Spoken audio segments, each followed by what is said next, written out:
We've covered what sleep does, what happens when you don't get enough of it, how to fall asleep faster, why you wake up tired, and how light controls your entire sleep system. This final episode is about pulling it all together and answering the question people ask most: what is the best sleep schedule? The honest answer is that the best sleep schedule is the one you can actually stick to. But there's real science behind what that should look like, and most people are doing it wrong in one or two specific ways. Let's start with chronotypes. You've probably heard of morning people and night owls. These aren't personality types or habits. They're largely genetic. Your chronotype is your biological preference for when to sleep and when to wake up. About 25% of people are natural early risers. About 25% are natural night owls. The other 50% falls somewhere in the middle. Your chronotype is set mostly by genetics and shifts across your lifetime. Children tend to be early risers. Teenagers shift strongly toward being night owls. This is biological, not laziness. And as you get older, you tend to shift earlier again.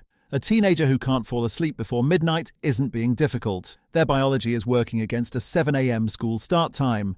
Understanding your chronotype matters because fighting it costs you. A natural night owl forcing themselves to sleep at 10 p.m. will lie awake, frustrated, not actually sleeping. The goal isn't to become a morning person. The goal is to find a schedule that works with your biology, not against it. That said, most adults do best with a sleep window somewhere between 10 p.m. and midnight. Earlier than that, and many people simply aren't tired enough. Later than that, and it becomes increasingly hard to get adequate sleep before morning obligations kick in.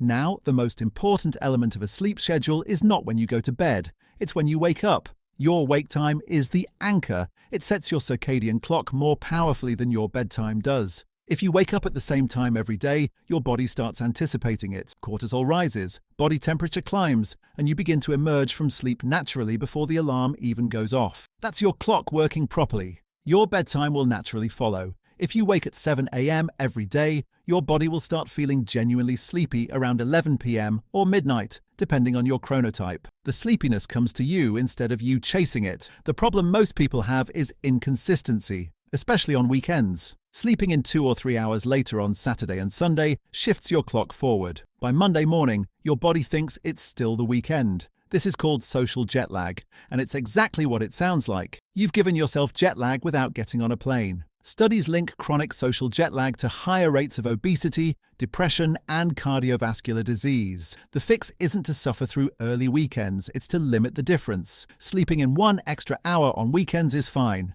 2 hours starts to cause issues. 3 or more, and you're resetting your clock every week and wondering why Mondays feel like death. How much sleep do you actually need? The research is consistent. Most adults need between 7 and 9 hours. 6 hours is not enough for the vast majority of people, even if it feels like it is. A very small percentage of the population, probably less than 3%, are genuine short sleepers who function well on 6 hours due to a rare genetic mutation. The other 97% of people who sleep 6 hours and say they're fine are adapted to feeling worse than they should. 9 or more hours consistently can also be a sign of something off, either recovering from significant sleep debt or an underlying issue worth looking into. If your schedule needs adjusting, do it gradually. Shift your bedtime and wake time by 15 to 30 minutes every few days rather than jumping straight to a new time. Your circadian clock adapts better to gradual shifts. This is the same principle used to manage jet lag. How do you know your schedule is right? You fall asleep within about 15 to 20 minutes of lying down.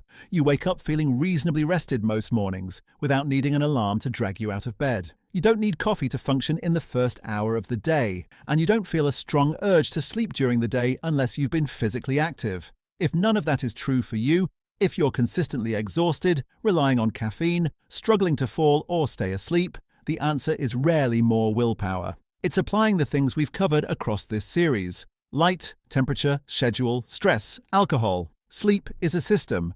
When it's broken, something in the system is off. So that's the Sleep series, 6 episodes covering everything you need to actually understand your sleep, from the biology of what happens at night to the practical steps that make it better. Take what's useful, apply it gradually, and give it time. Better sleep changes everything, not just how you feel in the morning, but how you think, how you handle stress, how your body functions. It's not glamorous, but it might be the single highest return thing you can do for your health.